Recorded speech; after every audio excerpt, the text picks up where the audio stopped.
Hi, baby boomer fans. We are Jackie and Janine, the Pfeiffer sisters, and love to talk about the 1950s, inviting you to reminisce with us as we explore experiences of that decade. Grab your favorite malt or Green River. Make sure you are wide awake and get ready to be inspired about the 1950s. Welcome to the 1950s Fun Chat. Hello, hello. It's Hello. cold here today. Jackie, is it colder where you're at? It's a little bit chilly, yes. It's winter. So Yes, what else? yes. Oh, And hello. we North Dakota girls know about winter, don't we? We certainly do, yes. Yes. So, Today we're going to hear from a North Dakotan. Before we go on to that, though, please look at the purple banner below. It says www.whilethewindmillwatch.com, and there you'll be able to find all sorts of information about that little book, which is up in the corner, about the previous fun chats, about where the vendors are for the book, and we invite you to maybe buy a little Christmas gift for somebody. It's under $20. Very interesting book on the rural life in the 1950s. And then and may I interject? There are recipes in that book too. okay. Look at the little white dot on the bottom of that book. That indicates a very special award that the book was given. It is the Independent Press Award in the regional category as the distinguished favorite. That happened in 2022. The book was published in 2021, and we're still going strong. So we do have another lovely guest with us. Very interesting. This is guest number 169. An elementary teacher ignited this guest's interest in history, which led to a lifelong passion and career. Michael Miller grew up in Strasburg, North Dakota, speaking English and German in a strong Catholic community. He was born in 1953, and he has fond memories of his German-Russian culture and heritage, especially the food and the traditions. Michael earned a Bachelor of Science from Valley City State University, a Master of Science and Master of Education from the University of North Dakota. Michael has dedicated his North Dakota State University career to preserving the stories, heritage, and culture of the Germans from Russia. From 1967 to 2022, he was the director of the Germans from Russia Heritage Collection at the NDSU Library in Fargo, where he now volunteers. Retirement also allows him to volunteer for Prairie Public Television. Michael has been the executive producer of 10 documentaries of Prairie Public's award-winning Germans from Russia series. From 1996 to 2019, he was closely involved with NDSU's 23 journeys to homeland tours to Germany and Odessa, Ukraine. Well-traveled gentleman. So welcome, Michael, to the 1950s Fun Chat. Mm-hmm. Thank you. Holiday best wishes to Janine and Jackie. Thank you. And I should tell Jackie, I wish I was 1953, but I was born on July 3rd, 1943. Did I say 43? 53? I'm sorry, but thank you for correcting me.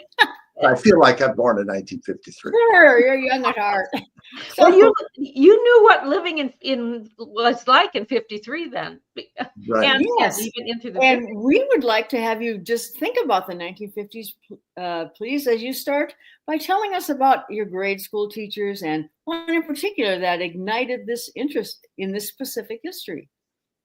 Yeah, growing up in Strasburg, I was fortunate to have some outstanding teachers, and those teachers were the nuns or the school sisters of Notre Dame, who were from Mankato, Minnesota. Of course, I started my first grade in 1949 with Sister Isabel Catherine, and I believe it may have been in 1949, the first year when the North Dakota legislature passed the anti-garb law. So the nuns had to wear lay clothes. And so they were teaching in public school. They were Catholic nuns, but they could not wear their normal dress, which was very unique. And it was somewhat difficult for the sisters. But I was so fortunate to have all those sisters through grades 1 through 8 every year I would have was a teacher of that sisterhood order, and they were very dedicated because it was very strict. They could not go downtown. Someone had to bring their groceries and so forth. So I would say that their life in the convent, in the large home where they lived, which was near to my home in Strasburg, was filled with probably preparing for the next day in class, lesson plans, and so forth. So I was always fortunate to have these sisters, especially I remember Sister Joseph, who was from Germany. Mm-hmm.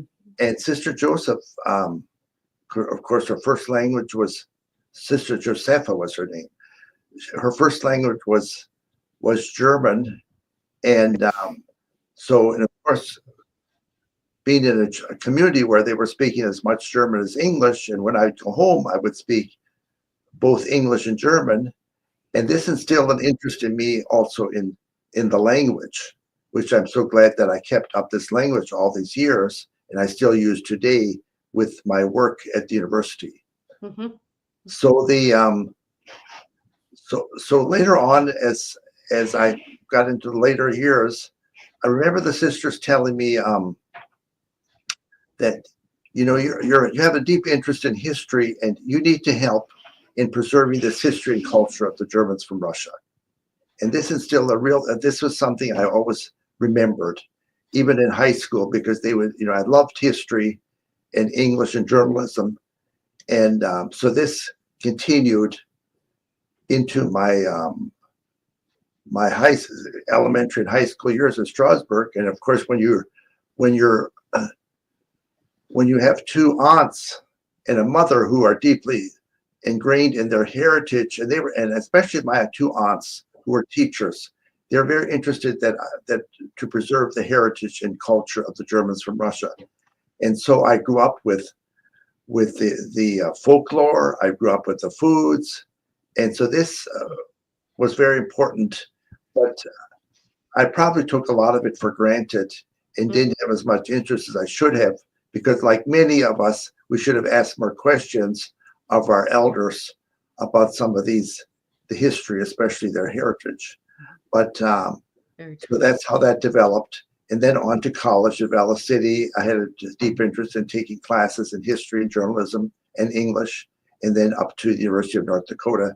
And so I was so fortunate in 1967 to come to NDSU and began my work first with the North Dakota Institute for Regional Studies, and then in 1978 developed the Germans from Russia Heritage Collection, which was very interesting. It's very interesting how that developed, even how I got my job at NDSU related to my own heritage.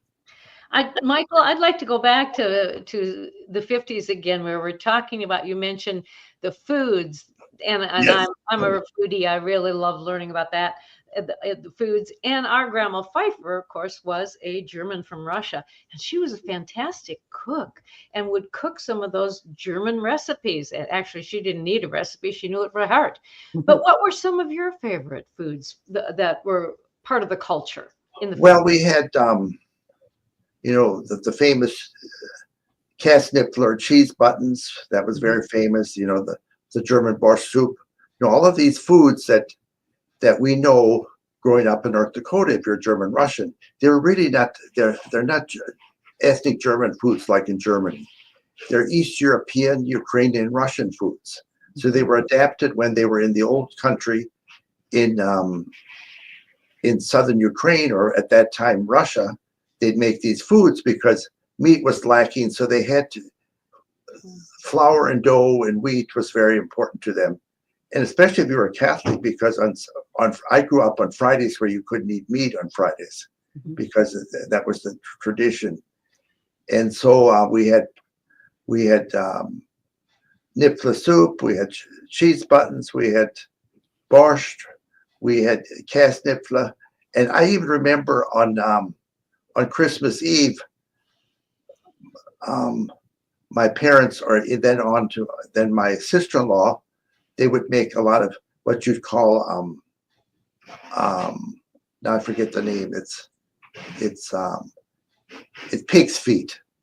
Oh, Oh, Pig's feet, yeah. which I never liked. So we Yeah. would have pig's feet, and we'd have strudels, and we'd have all. Of course, you'd have different, of course, different kuchen, Yes. wedding kuchen, and Catholic wedding kuchen. You'd have custard kuchen, but I always liked best the Catholic wedding kuchen, which I think was unique to the Catholics. And these kuchens were very unique to the Germans from Russia. They were not. They were.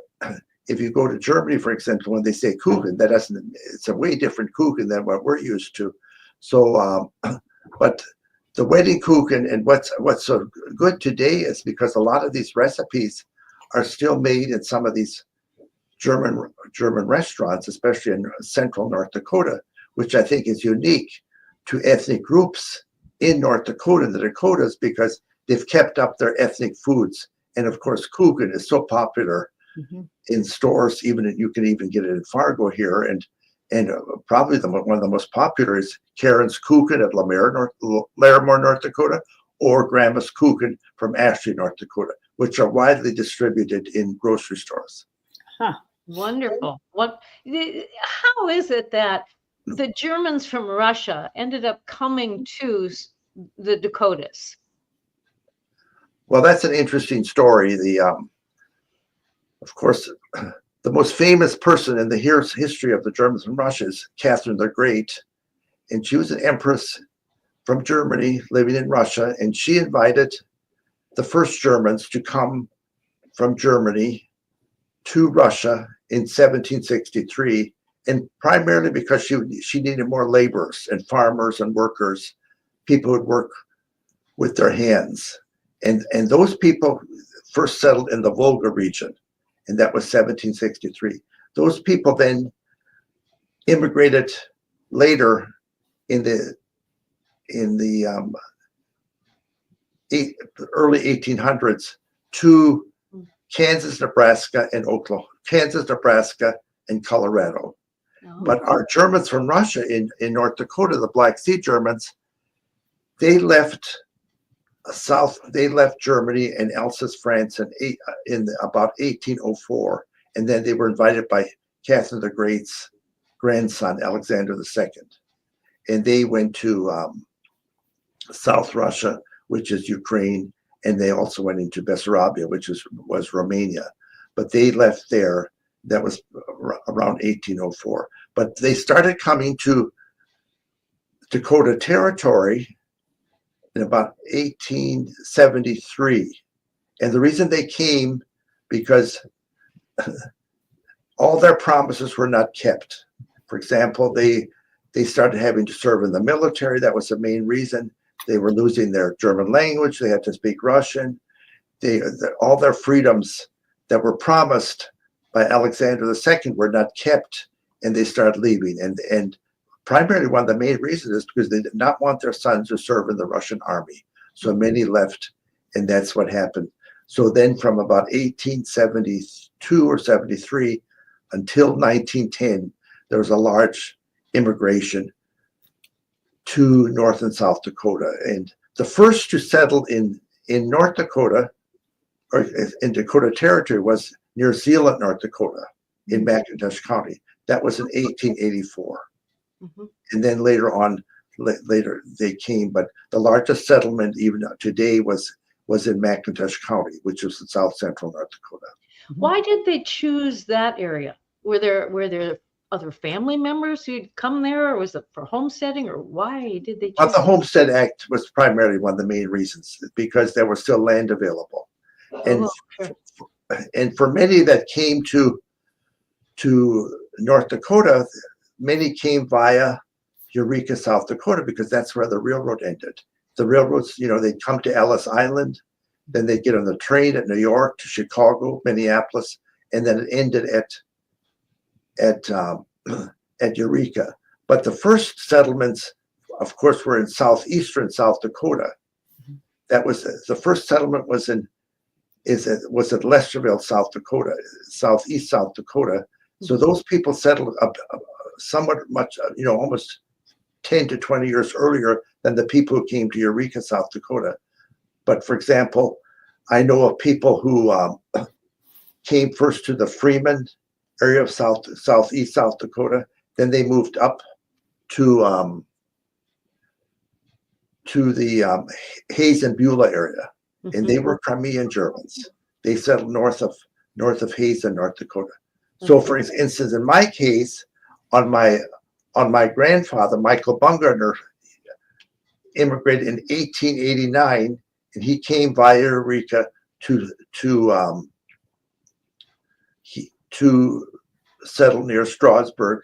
And on my father's side, the Millers, Peter Miller, my grandfather, he came in 1893 to Eureka and then up to settle southwest of Strasburg, which is called the Crossing area.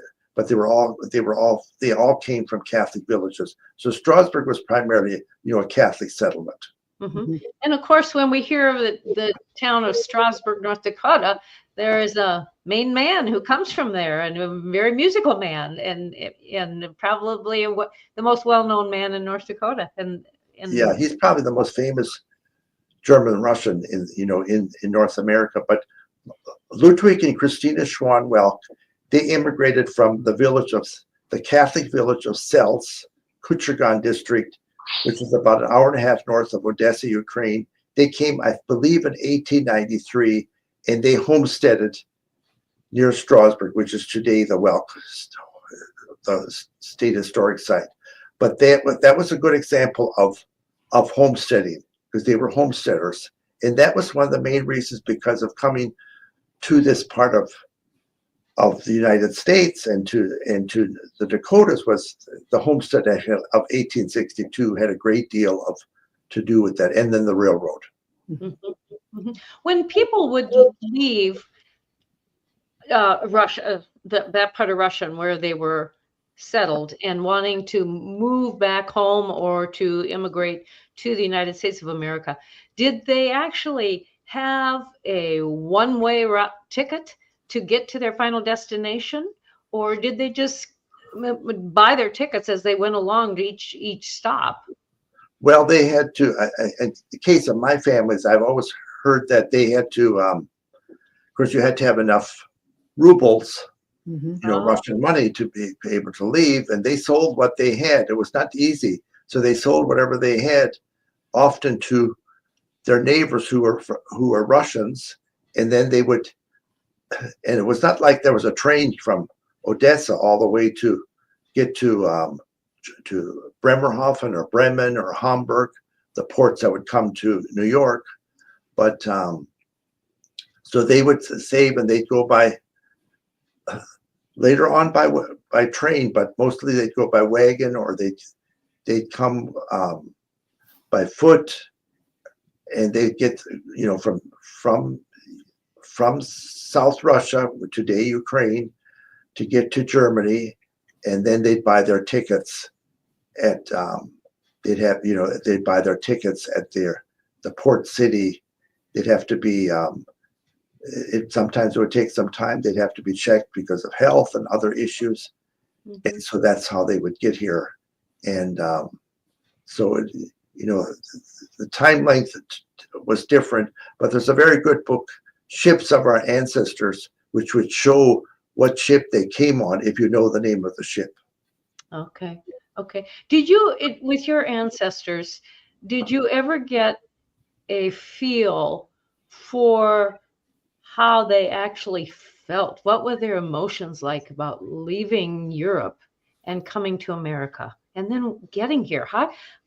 How easy was it for them to adapt to this country?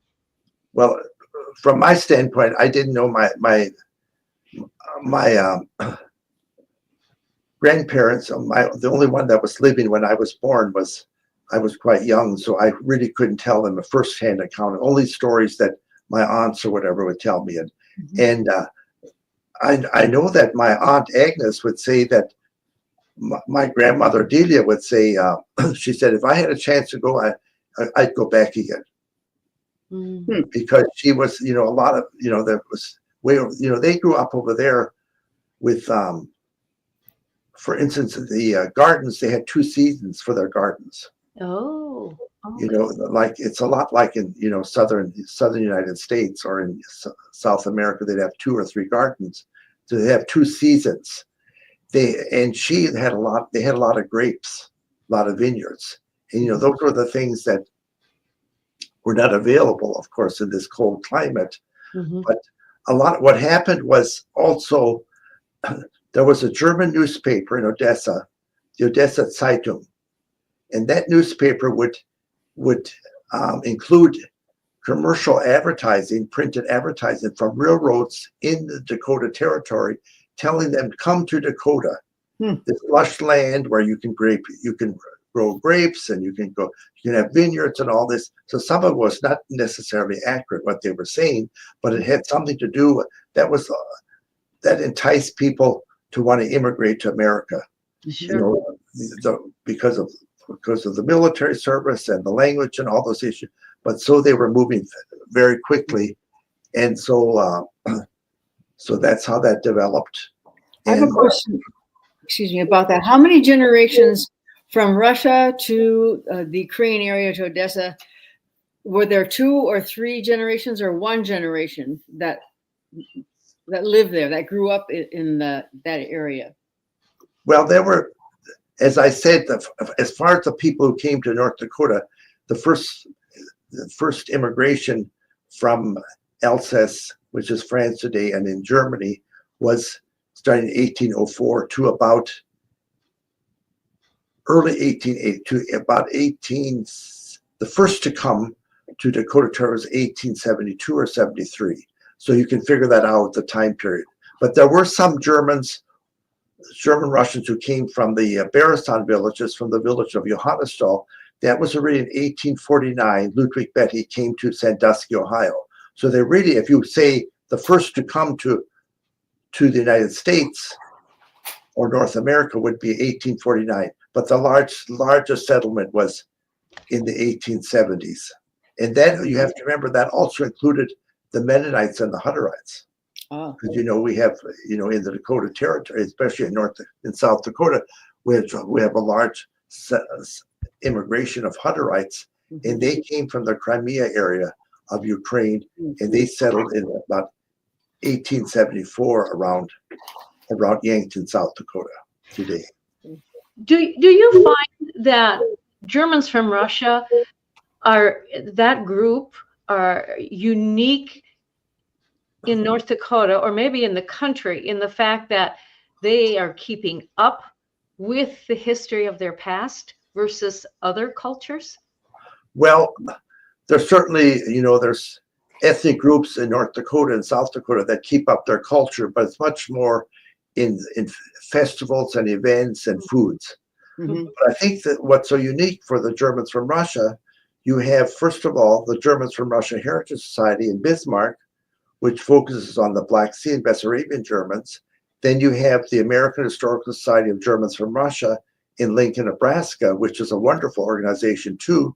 And then you have the Germans from Russia Heritage Collection at NDSU in Fargo. That's unique to a university that focuses so widely on its ethnic group, and one of the reasons that developed is because North Dakota is between 30 and 40% German Russian, just like the 3 of us are.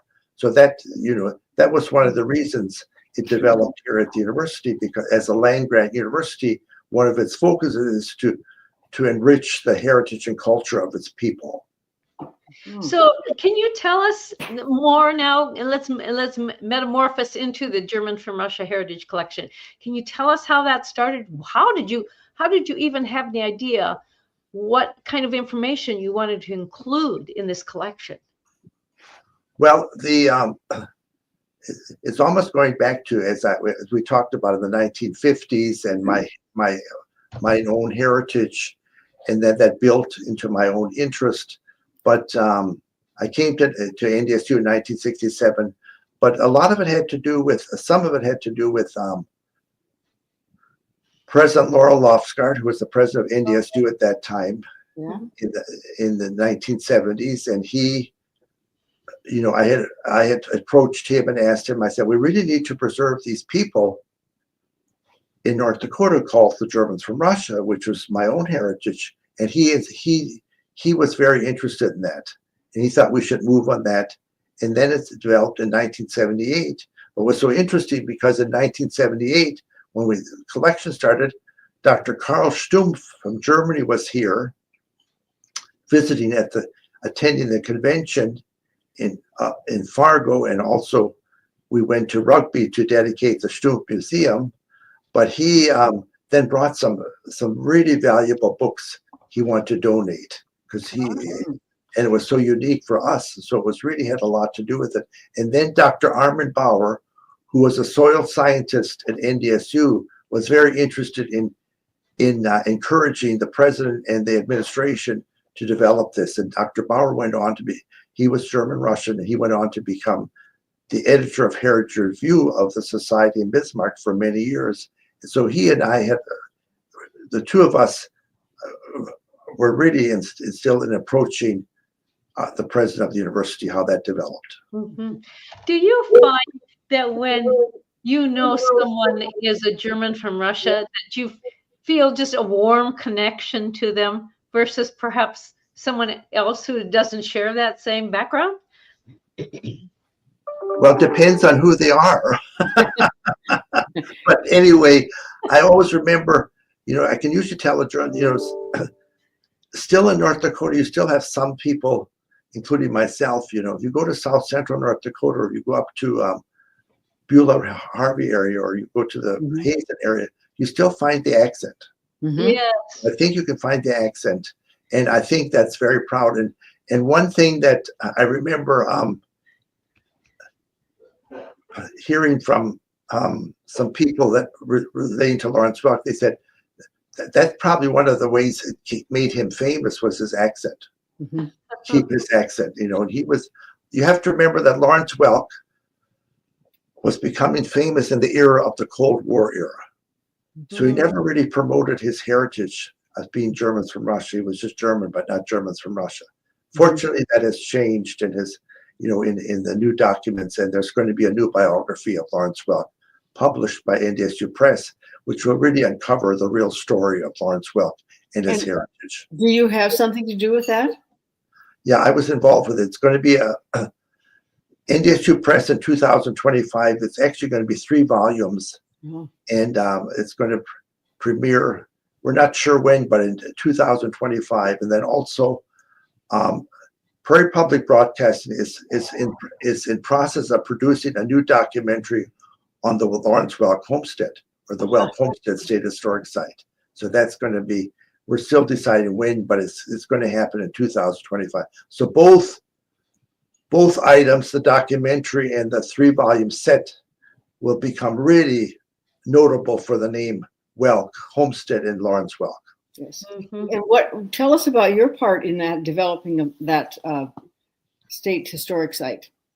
Well, the Welk Homestead State Historic Site was established in July 1st, 2015. It was Pioneer Heritage had the homestead before, but then the state Historical Society purchased through state funding the site from Evelyn and Edna Welk Schwab. So the 6 acres were taken over, and it's really done well. But the focus of the homestead is not just about Lawrence Welk. It's the only state historic site that focuses on agriculture and farming and homesteading, the Homestead Act. So those are all important factors to it. And so that in the new documentary, we want to bring that out. It's about the fame of Lawrence Welk, how he grew up in a homestead, but also it's the agriculture and the farming and the homesteading was so important for the life of the agriculture in North Dakota, and still is today, because there's still many families that live on land that was homesteaded. Yes. So did you ever meet Lawrence Welk? Yes, I remember him when I would I graduated in 1961, but I was a junior in high school, and Lawrence Welk in 1960 came to the homecoming events. Oh. So he crowned the homecoming queen, which was Elsie Brown, who's Elsie Brown, singer today, but Elsie was the homecoming queen in 1960. I was a junior in high school and she was a senior. So you can imagine that was quite a big event. And I also remember another big event when it could have been at the same time. I think it was the same time at the homecoming show or program. So it was Johnny Klein, who was the drummer of the Lawrence Welk show for 25 years. His father was the postmaster at Strasburg, grew up in Strasburg. And then Mike Dosh was very famous on KFYR television as an accordionist. And the three performed at the for homecoming. It was either that event or another event, but I'm pretty sure it was the homecoming event. But that I'll never forget that. And then I also remember another event when Lawrence Welk came to Strasburg, and my mother was in what they call the Homemaker's Kitchen Band. So they had a kitchen band, and they performed because they dedicated the Lawrence Welk swimming pool. They dedicate the Lawrence Welk swimming pool at Strasburg, and they had a program in the park, which is still called the Lawrence Welk Park. And then I remember it was Lawrence Welk was there, Joe Feeney, one of the singers, and then I'm pretty sure Larry Welk Jr. was there. But I believe they had performed for a concert in Minot or Bismarck. I think it was Minot. Then they came to Strasburg. So that was quite an event. But I remember that because in our archive we have photographs of the called the Homemaker's Kitchen Band, and it was wonderful. So tell me, what did your mother play in that band? Yes, she was in that band. Yes. What did she play? She played. She used two kettles. She would hit the kettles. They'd have kitchen instruments. Yes. It was not really, but they'd have a kitchen. But the leader of the band was Mary Klein, which was Johnny Klein's mother, and she was the leader of the band. She was the director, and she was pretty good at it. And she was head of. I would call it a kitchen band using kitchen utensils. Yes. Was there someone who played the piano who could kind of make a sense of the whole thing? Oh well, you had Mike Dosh playing the accordion there. Oh, okay. Who needed a piano? You had a keyboard. But I have childhood memories of Lawrence Welk coming back, in the 1950s, and he'd give us we'd usually get a quarter, which was quite a bit at that time, and so forth. And then I also grew up down the street was Anna Mary, his sister, and Agatha was our neighbor. So those are kind of memories. So I was quite close to the Welk family, and of course now today we have the Welk Homestead. So now I serve as president of the Friends of the Welk Homestead, and we have some exciting things happening at the homestead. Michael, was Lawrence's wife from Strasburg? Lawrence Welk's wife was Fern Renner Welk, which is a very interesting story in itself. There could be a biography written of her, but she grew up on a farm near St. Anthony, North Dakota, south of Mandan, Morton County. But Fern met Lawrence Welk when she was attending nursing school at Sacred Heart Hospital in Yankton, South Dakota. And she got a 3-year, like a full degree, a nursing degree, and that's how they met. But I remember I interviewed Fern, and I remember her telling me that Fern's father passed away when she was young, so the mother had to raise all the children alone. And one thing that I remember Fern telling me, that her mother told her that when you're in nursing school, whoever you meet, she said, don't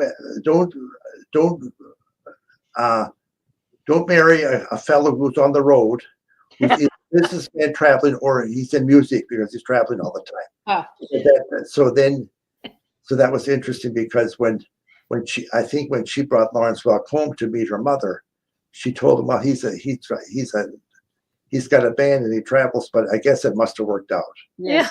Yes. Tell me, why was Lawrence Welk in Yankton, South Dakota? Was he playing? No, that was because he really started his fame on WNAX radio in Yankton, South Dakota, and he had a show. And all of these wonderful stories are going to appear in this 3-volume set of Lawrence Welk, because there's some really wonderful stories about WNAX. He even, if I remember right, I think Lawrence Welk even did an advertising for Gurney Seeds, the seed company, which is very famous, became very famous in the Dakotas for planting seeds. So he had Gurney Seeds, and so Yankton was very famous. I mean, Yankton became probably one of the main reasons of Lawrence Welk's fame, and then from there he went on to Chicago. Wow. It's an amazing story. Mm-hmm. Do you find that folks in North Dakota recognize him as perhaps citizen number one? Well, I've seen on Facebook they ask that question, and it varies, but we're all aging, and the new generation probably doesn't remember Lawrence Welk as well, because I know when students come to the university here to visit the Germans from Russia Heritage Collection, we ask that question. Some will know and a lot will not know. They have no idea who Lawrence Welk is. But hopefully the new documentary and the 3-volume series will help, because in my opinion, and for many others, Lawrence Welk leaves a living legacy for North Dakota in many ways, of growing up German Russian, not speaking the English language till he was almost 21, and the work ethic, hard work, and also the life on a growing up on a farm and a homestead farm. Mm-hmm. Michael, how do you market the Welk homestead site in order to draw people there to learn more about Lawrence? Well, the State Historical Site does a pretty good job, their website and so forth, and we're hoping that the new documentary, that's one of the reasons why I had this idea of what this documentary should develop, because it not only will uncover the story of Lawrence Welk, but it certainly should help people coming to visit the Welk homestead. But fortunately, the attendance has increased. Each year there's increase in attendance, and so that's a good sign. They have more programs, and one nice thing that's going to happen is there was a bronze statue of Lawrence Welk that was at the Lawrence Welk Theater at Branson, Missouri, and that is going to be unveiled and dedicated on June 1st, 2025 at the Welk homestead. It's brought from Missouri to North Dakota, and that should be a nice drawing card, I would think, for at least taking pictures with Lawrence. So is the Lawrence Welk Theater in Branson closing? That all of the properties of the Welk family, the Lawrence Welk Resort at Escondido, California, and the theater at Branson, all has been taken over by Marriott. I see. So that's all been sold, but they have kept the name the Welk at Escondido, and the Branson Theater is something else now. But fortunately, the Welk family donated that life-size statue that will be at the Welk homestead. Cool. Michael, we are nearing the end of our chat. It's gone quickly, and how informative. It's been wonderful. But if, in summary, what one thing has really touched your heart as you move along in the involvement with the Germans from Russia heritage? Well, I think that, probably one of the highlights of my 55 years with NDSU and the Germans from Russia Heritage Collection has been the Journey to the Homeland tours. Going over to Odessa, Ukraine, and visit the ancestral villages of my ancestral village, and then bringing over, many, many people to visit these villages and walk the land of their ancestors has really been touched. It's, it's sometimes overwhelming. And, so many would say when they were there and when they come back home, they said, oh, I'm so glad I went over to see it, but I'm so glad that my ancestors came to America, because life over there at that time was difficult. And now, of course, even more difficult. But so I think that was one of the highlights. And then the other highlight would be developing of the television documentaries. That has really been a legacy, because it's unfolded for many people who are German Russian who don't really know their heritage, and for many other ethnic groups. And that has been really very rewarding for me in my career at NDSU. So if people want to watch those documentaries, how do they go to YouTube, a Prairie Public Television, or how do they see them? They're all on the documentaries are all on YouTube with the Prairie Public channel. Okay. All the documentaries all the 10 documentaries are there, and eventually the new one on the Welk homestead will be too, but probably later on. Okay. Yeah. Marvelous information, Michael. Thank you so much for being our guest today. It was a pleasure and an honor. Oh, thank you. We are grateful. Yes. And, visitors, take a look at the banner again, www.wildlivingwillwatch.com, and you'll get all sorts of information about rural America in the 1950s. And so until next time, tell your friends, even your relatives, about the 1950s Fun Chat. Until next time, toodaloo.